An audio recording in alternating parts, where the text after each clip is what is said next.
Baik, Assalamualaikum warahmatullahi taala wabarakatuh dan salam sejahtera. Untuk hari ini kita akan sambung bagi tingkatan 5 tajuk iaitu tajuk Dasar Luar Malaysia bab 9 ya.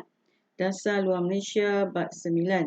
Setelah kita merdeka, kita pun mengadakan hubungan dengan negara-negara lain.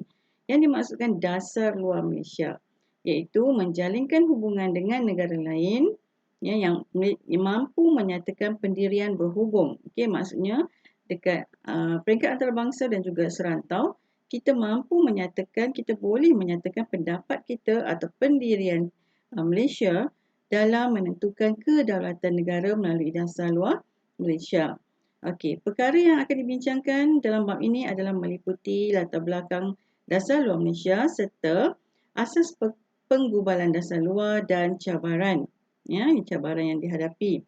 Baik, selain itu perbincangan adalah melibatkan pelbagai pertubuhan antarabangsa yang melibatkan Malaysia dalam pelbagai pertubuhan antarabangsa. Antaranya ialah PBB, Commonwealth, ASEAN, NAM atau negara-negara Islam iaitu OIC atau Pertubuhan Kerajaan Islam. Kemudian dalam tajuk ini juga akan meliputi perkara-perkara yang berkaitan dengan nilai-nilai civic nilai-nilai civic yang akan kita secara tidak langsung kita perlu mengetahui bagaimana untuk kita sebagai rakyat Malaysia memahami dasar luar negara mengetahui bagaimana kebijaksanaan sesuatu pengurusan dasar luar negara wujudnya hubungan yang harmoni dengan negara luar. Okey, kita dapat mengetahui kepentingan menghormati dasar luar sesebuah negara serta kebijaksanaan pentadbir ataupun pemimpin mengurus hubungan luar.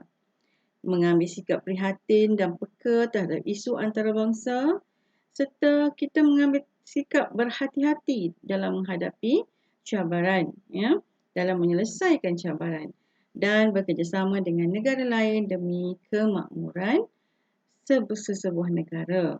Okey, kita akan pergi ke tajuk unit hari ini iaitu unit 9.1 yang berkaitan dengan latar belakang dasar luar dan kemudiannya kita akan masuk juga 9.2 asas penggubalan dasar luar. Okey, dia harapkan untuk tajuk ini bahagian unit ini awak boleh mencapai objektif iaitu boleh mengetahui dan menjelaskan kronologi ataupun kronologi perjalanan latar belakang dasar luar Malaysia. Awak mengetahui kepentingannya, kenapa kita perlu tahu tentang dasar luar negara ini dan seterusnya awak menjelaskan faktor penggubalan. Maksudnya bagaimana dasar luar itu digubal, asasnya, sejarahnya penggubalan dasar luar. Dan kita mengetahuilah bagaimana kebijaksanaan sesebuah negara itu disusun ataupun dipamerkan di luar negara. Okey, baik, pada asasnya untuk PDPR kali ini atau pembelajaran kita adalah awak akan menonton video cikgu iaitu sekarang video yang akan cikgu buat ni serta sambil itu cubalah membina peteminda sambil mendengar melihat nota bina peteminda supaya dapat mengekalkan kefahaman dan ingatan awak kemudian kita akan go through satu persatu aktiviti Baik, nota seperti biasa cikgu masih lagi menggunakan nota cikgu Roinun nota cikgu Roinun. So kita ucapkan terima kasih.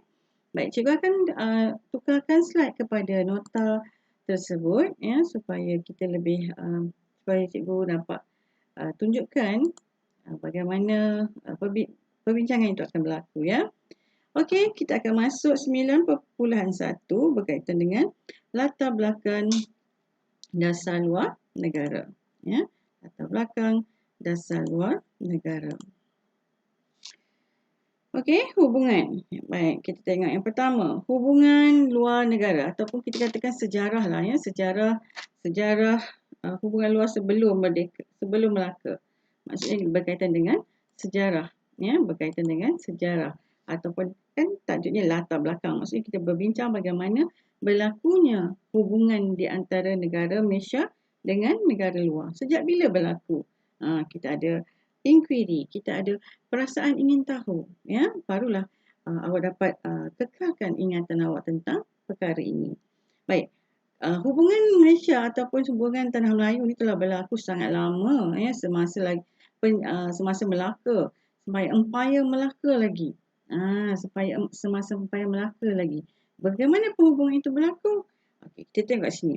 Kerajaan awal, kat zaman Kesultanan Melayu Melaka lah, yang mengadakan hubungan dengan China dengan menghantar utusan, iaitu Kerajaan Paan, Kerajaan Langkasuka, Kerajaan Cintu. Ini permulaan, ini awal-awal hubungan.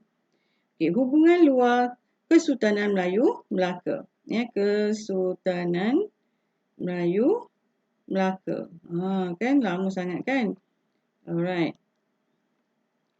Okay, hubungan dengan siapa? Hubungan Kesultanan Melayu Melaka ni dengan siapa? Serantau ataupun dirantau luar alam Melayu. Serantau tu alam Melayu yang berkaitan dengan Indonesia, dengan Brunei, Sabah, Sarawak, serantau. Okey, ini alam Melayu, yang di alam Melayu, ya. Okey, ini di luar alam Melayu. Baik, bentuk hubungan. Bentuk hubungan tu macam mana? Macam mana yang dikatakan kita menjalinkan hubungan tu? Apakah caranya? Bagaimana? Okey, ini bentuknya. So awak perlu cuba faham dan cuba ingat, ya. Hubungan diplomatik. Sampai sekarang lah ni. Senang. Macam itulah kita menyusun maklumat, ya. Kita kata mula-mula kita nampak asal macam susah sangat ni nak faham ni. Tapi bila macam okey, hubungan diplomatik. Okey, samalah, ya, hubungan diplomatik sama macam sekarang. Okey, hubungan diplomatik melalui penghantaran utusan. Gunakan utusan China, Rukyu, Siam, Makassar, Pasai, Turki. Okey. Hubungan kedua ialah hubungan perdagangan. Juga kita laksanakan hingga sekarang. Tapi kita lebih kita gunakan istilah hubungan ekonomi. Hubungan ekonomi. Tapi perkaranya sama. Okey, dengan kerajaan atau wilayah menguntungkan, ya, China, Hadramaut, iaitu Yaman, Pegu, Luzon, Gujarat, Coromandel, Bengal, Mesir, Parsi, Turki. Tahu juga kan? Jadi kita berdagang dengan negara-negara seperti ini. Baik, kepentingan hubungan luar Kesultanan Melayu Melaka. Kepentingan, ya. Kepentingan ni kadang-kadang dia masuk bahagian soalan. Okay, baik.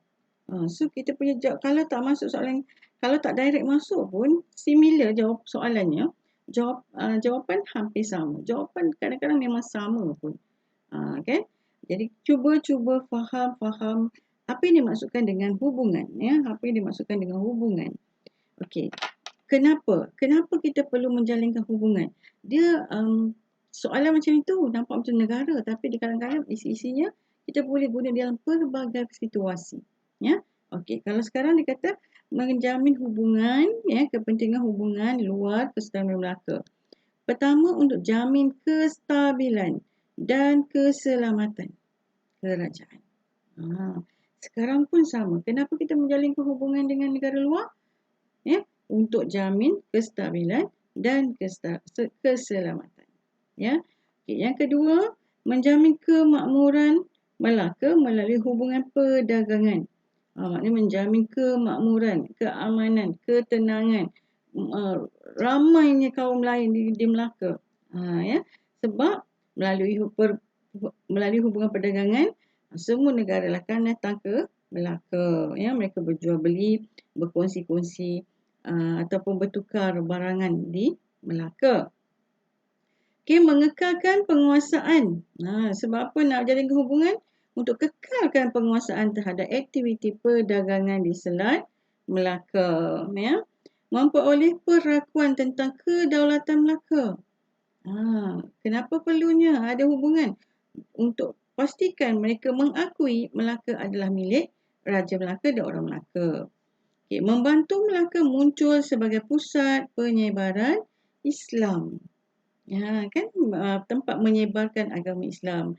Ramai bangsa datang, maka agama Islam tu cara perniagaan, cara perdagangan, cara perbualan, cara melayan tetamu menunjukkan cara Islam. Jadi kita dapat menarik minat orang bukan Islam, ya. Jadi dapat mengasimilasikan pengetahuan tentang agama Islam. Okey. Baik, bukan maksud penyebaran agama Islam ni bukan kita setakat bagi ceramah tentang agama Islam, maka kita dikatakan menyebarkan agama Islam saja cara itu. Tak. Cara Islam tersebar dengan pelbagai cara. Tingkah laku kita juga boleh menyebarkan Islam. Cara berpakaian juga boleh menyebarkan agama Islam. Ya. Jadi dia sangat luas. Okay, zaman British, ya, tadi zaman Kesultanan Melayu, Melaka. Okay, zaman British, Hal Ehwal Luar Negeri NNS Sabah Sarawak dikawal oleh pejabat tanah jajahan di London. Maksudnya hal ehwal negeri ini telah di orang kata dikawal, ya. Negeri-negeri Melayu, negeri-negeri Selat, Sabah, Sarawak telah dikawal oleh British, ya. Ni pejabat tanah jajahan ni maknanya orang yang bahagian yang bertanggungjawab lah. British di bahagian mereka memang pejabat mereka di London. Okey. Apa-apa laporan hantar ke London, ya. Okey, selepas kemerdekaan, apa yang berlaku kepada hubungan ni? Okey, kemerdekaan membolehkan kita gubal sendiri dasar luar. Memberikan kita menggubal sendiri dasar luar. Okey, bagaimana dasar luar hubungan dengan negara-negara lain, macam mana kita nak tentukan? Melalui perdagangan ke, melalui ekonomi ke, melalui sosial ke, maksudnya pendidikan ke, kita sendiri yang tentukan. Okey, perkembangan dasar luar. Okey, zaman selepas merdeka, ya. Pentadbiran Tengku Abdul Rahman pro barat dan anti komunis. Okey, ni pertama. Ini di awal, ya, pada awal kemerdekaan. Okey, pada awal kemerdekaan kita pro barat. Okey, pro maksudnya apa pro? Sokong, setuju. Ya, kita bersama. Anti komunis. Okey, kita tak mau, kita halang. Ya, kita tentang, kita anti komunis. Jadi apa-apa saja negara yang berkaitan dengan negara yang mempunyai kaitan dengan isu komunis, kita telah mula menentang, ya. Okey, pentadbiran Tengku Abdul Razak pula. Okey, yang kedua. Ini pentadbiran Tengku Abdul Rahman semasa pemerintahan PM Tengku Abdul Rahman. Kemudian pentadbiran oleh Tun Abdul Razak, PM kedua, tidak memihak dan menjalinkan hubungan dengan negara lain tanpa tidak memihak dan menjalinkan. Maksudnya tidak memihak ni maksudnya tidak memihak mana-mana, ya, mana-mana negara.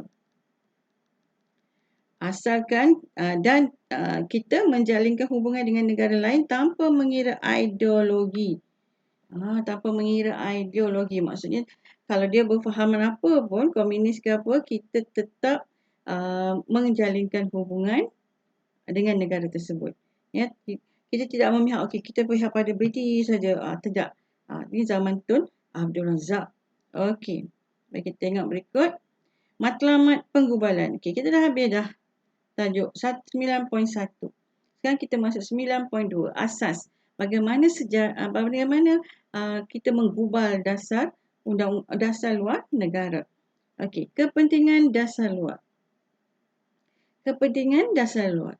Dasar ini mempengaruhi tindakan negara menghadapi perkembangan politik wilayah serantau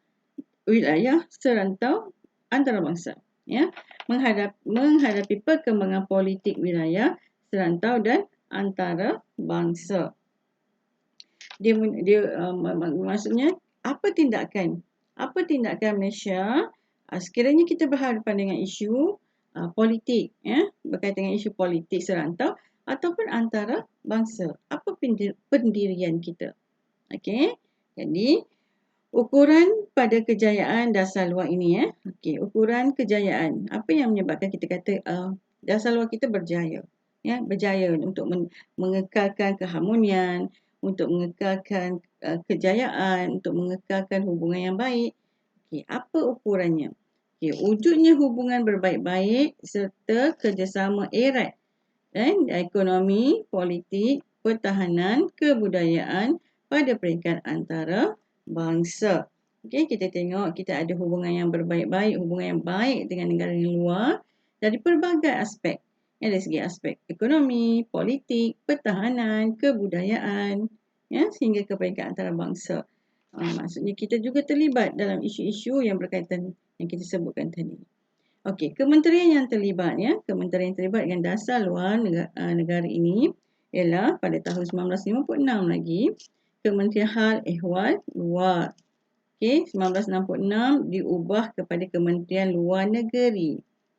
Okey, berpindah dari bangunan Sultan Abdul Samad ke kompleks baharunya dikenali sebagai Wisma Putra di Bukit Petaling, Kuala Lumpur. Okey, 2001, Kementerian Luar Negeri memulakan operasi di nombor 1 Jalan Wisma Putra, Putrajaya.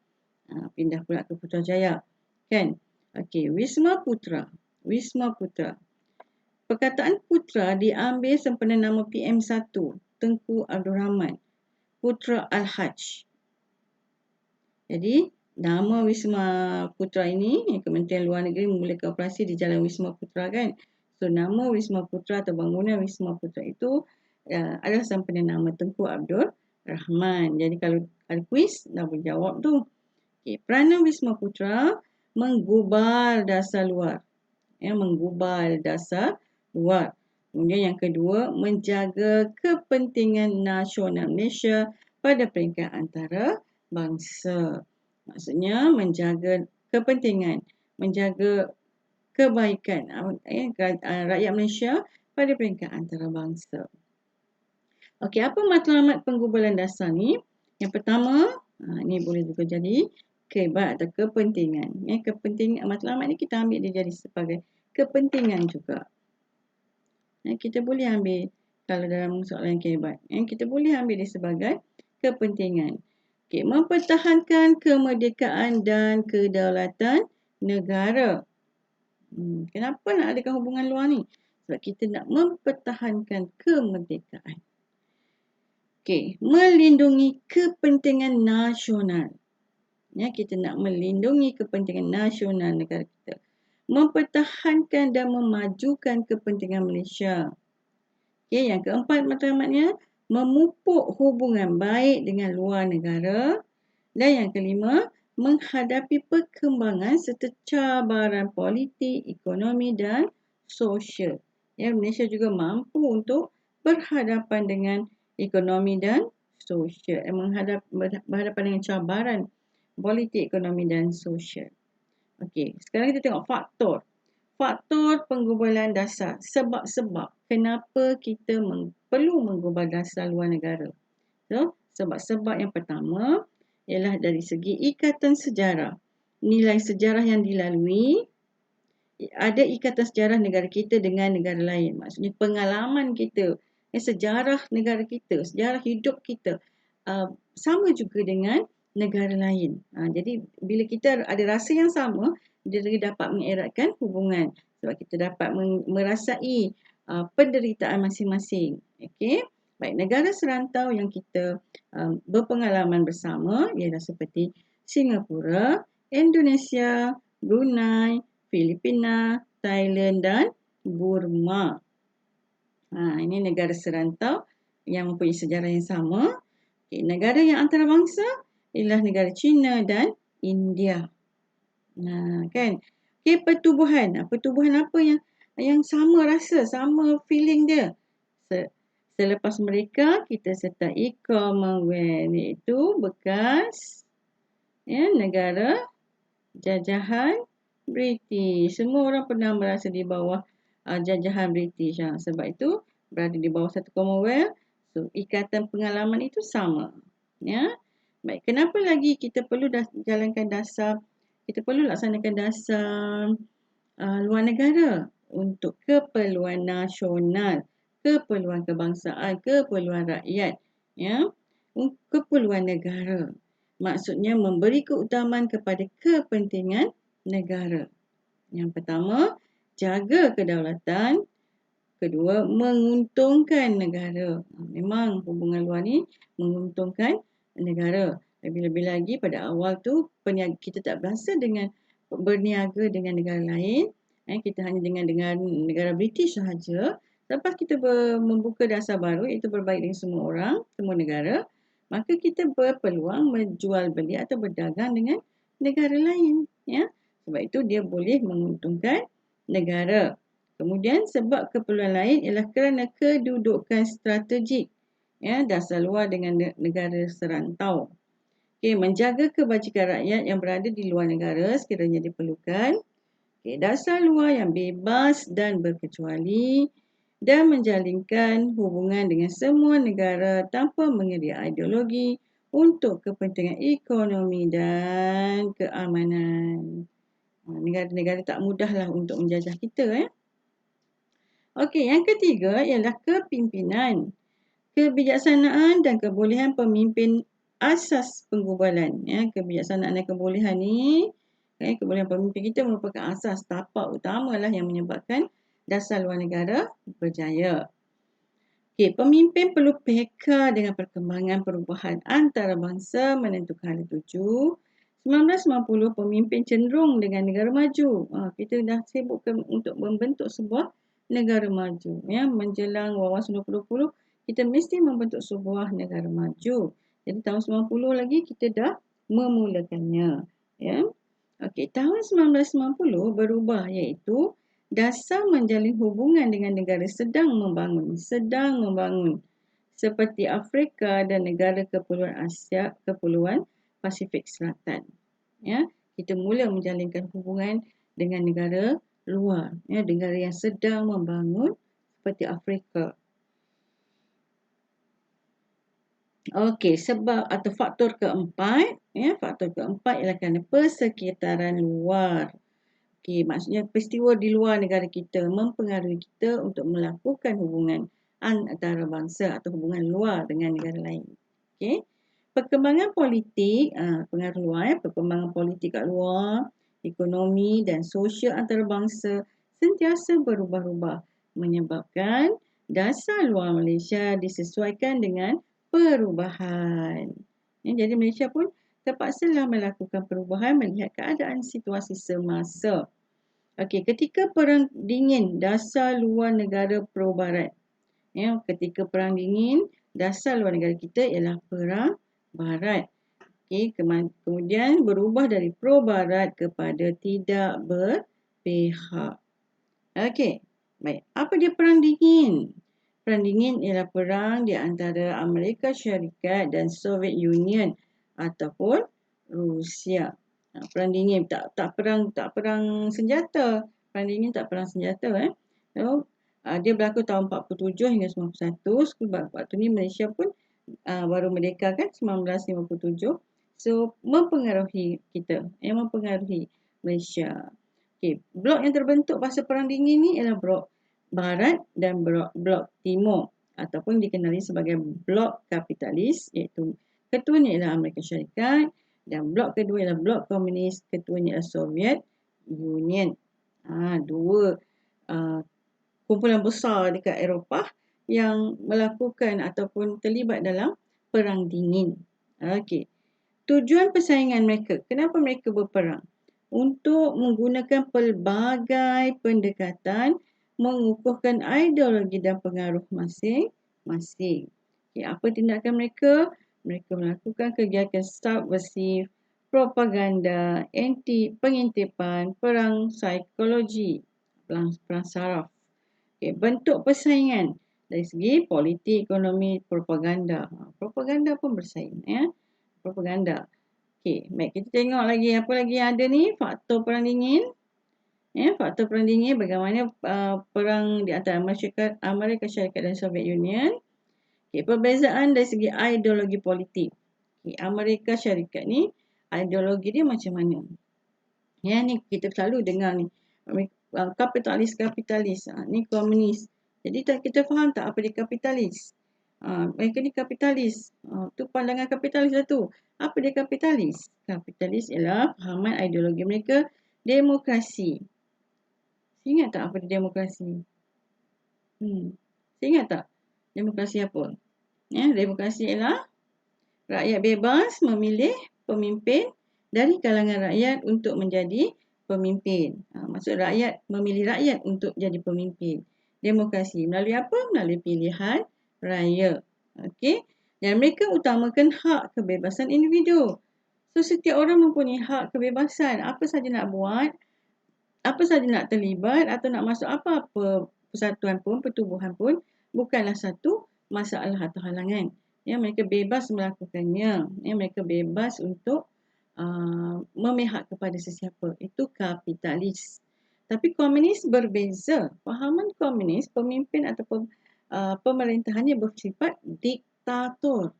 Ya, diktator iaitu kuku besi. Kejam ni, kejam. Ketua sahaja yang betul. Okey. Mengiktiraf parti komunis. So mereka ni iktiraf parti komunis. Mereka tidak utamakan kebebasan individu. Lebih utamakan parti komunis. Apa saja kata parti betul.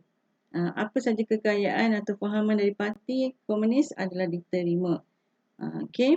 Kita tengok apa ekonomi. Bagaimana orang komunis mengawal ekonomi mereka. Bagaimana kapitalis mengawal ekonomi. Okay, sistem kapitalis. Pasarannya berbentuk bebas tanpa campur tangan kerajaan. Bebas tanpa campur tangan sesiapa. Maknanya sesiapa saja boleh berniaga. Kekayaan untung awak punya. Cukai mungkin awak kena bayar. Itu masuk pasaran bebas tanpa campur tangan. Okay, peranan pemerintah, kalau bahagian komunis pula, ekonomi terkawal. Ekonomi terkawal, tidak bebas. Tidak menggalakkan sistem ekonomi bebas. Tidak. Mereka kata tanam satu tanaman, maka kena tanam satu tanaman saja. Siapa yang boleh tanam, orang ini, orang kawasan ni, ditanam oleh siapa, mereka yang tentukan. So, terkawal. Okey. Baik, di bahagian kapitalis pula, peranan pemerintah dalam ekonomi terhad. Maknanya pemerintah tidak terlibat kan? Tidak terlibat. Jadi kita katalah dia terhad. Tapi di bahagian ekonomi komunis, pemerintah mengawal ekonomi. Jadi keuntungan, kekayaan, pendapatan semua pergi kepada pemerintah kerajaan. Petani tu mungkin dapat gaji sahaja. Nak buka tanah pun tak boleh lah sebab dia terkawal. Ya, itu maksudnya. Kemudian bahagian kapitalis lebih utamakan pelabur modal besar. Siapa yang ada modal yang lebih besar, silalah melabur. Silalah membuka tanah baru. Tapi dengan prosedur lah nak buka tanah baru. Tapi ada kebenaran, ada kebolehan. Okay, bagaimana komunis? Dia melindungi kepentingan pelabur kecil agar tak ditindas pelabur bermodal besar. Dia lindungi pelabur-pelabur kecil ni supaya pelabur besar tak tindas. Macam tu. Okay. Kapitalis membenarkan pemilikan persendirian. Boleh pilih, boleh miliki tanah, boleh ada hak sendiri, ada syarikat sendiri, dibenarkan. Okey, kalau di komunis, perniagaan diuruskan oleh pemerintah, tidak ada sendirian-sendirian. Maksudnya, tanah dibuka perlu kebenaran, keuntungan kepada pemerintah, kekayaan kepada pemerintah. Itu di komunis. Okey. Perluasan pengaruh Soviet Union di Eropah. Kita tengok bagaimana kuasa atau pengaruh Soviet Union di Eropah. Rusia mengukuhkan kedudukan di negara Eropah. Kerajaan dibentuk dikuasai oleh golongan komunis. So, tahu Rusia diperintah oleh komunis pada awalnya. Dia meluaskan pengaruh di Eropah. Dia mula meluaskan pengaruh ideologi tu ya. Komunis tu ialah ideologi. Ideologi dia apa? Yang awak baca tadilah. Ni semua ni ideologi dia lah, fahaman dia begitu. Kena buat negara itu macam tu. Ekonominya macam tu. Dikawal semuanya oleh pemerintah. Mereka pun tidak mempunyai Tuhan, ya, tidak digalakkan untuk Tuhan. Tak ada pun masa dekat pemerintahan komunis kat Rusia tidak dibenarkan beragama. Sebab tu orang Islam pada masa tu pun tak berani sembunyi-sembunyi untuk sembahyang, ya. Okey, Rusia berusaha melemahkan Jerman, ya, dengan menghalang Jerman bersatu di bawah kapitalis. Dia tak bagi masuk geng kapitalis. Jerman terbahagi dua, iaitu Jerman Timur dan Jerman Barat. Okey, Jerman Timur fahamannya ialah komunis. Jerman Barat fahamannya kapitalis. Dia dipisahkan oleh tembok Berlin. Ya, dipisahkan oleh tembok Berlin. Sekarang tembok tu dah runtuh dah pecah dah.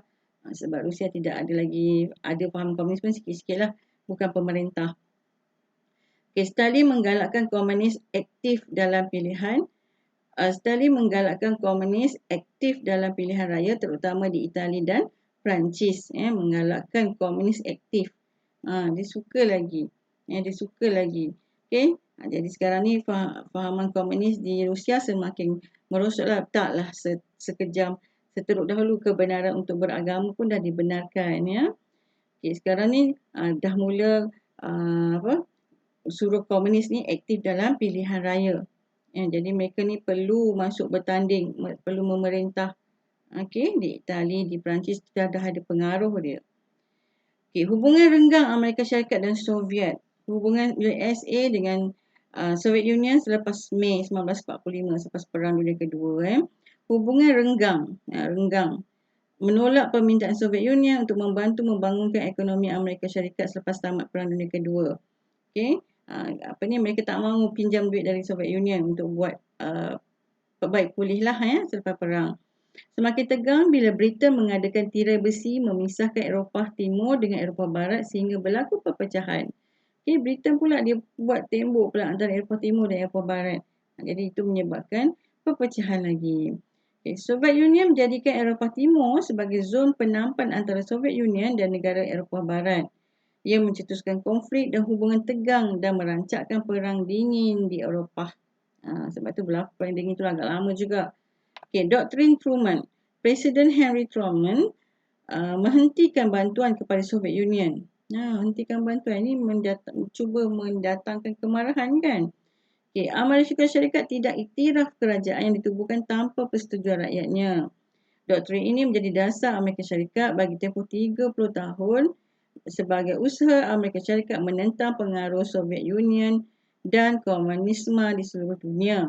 Amerika Syarikat diberi bantuan keuangan dan tentera kepada Turki dan Greece bagi menentang ancaman komunis. Maksudnya Amerika Syarikat membantu negara-negara tersebut untuk berhadapan dengan komunis supaya tidak ideologi komunis tidak menular di Eropah. Jadi beberapa bantuan diberikan, bantuan keuangan diberikan. Mereka tidak iktiraf negara yang ditubuhkan tanpa persetujuan rakyat dia. Inilah berakhirnya untuk tajuk 9.1 dan 9.2. 9.1 berkaitan dengan latar belakang. 9.2 berkaitan dengan penggubalan asas penggubalan dasar luar Malaysia. Kita bincangkan sedikit bagaimana fahaman komunis dan kapitalis dalam hubungan Eropah, hubungan Eropah selepas Perang Dunia Kedua. Okey, perkara yang paling awak perlu tahu, apakah matlamat kita mengadakan hubungan dasar luar negara. Okey, baik, untuk tajuk 9.1 dan 9.2 tamat di sini, tamat di sini, dan cikgu harap dia memberi manfaat dan memberi kefahaman kepada awak tentang perkara inilah. Okey, baik, sampai di saja. Terima kasih. Jumpa lagi.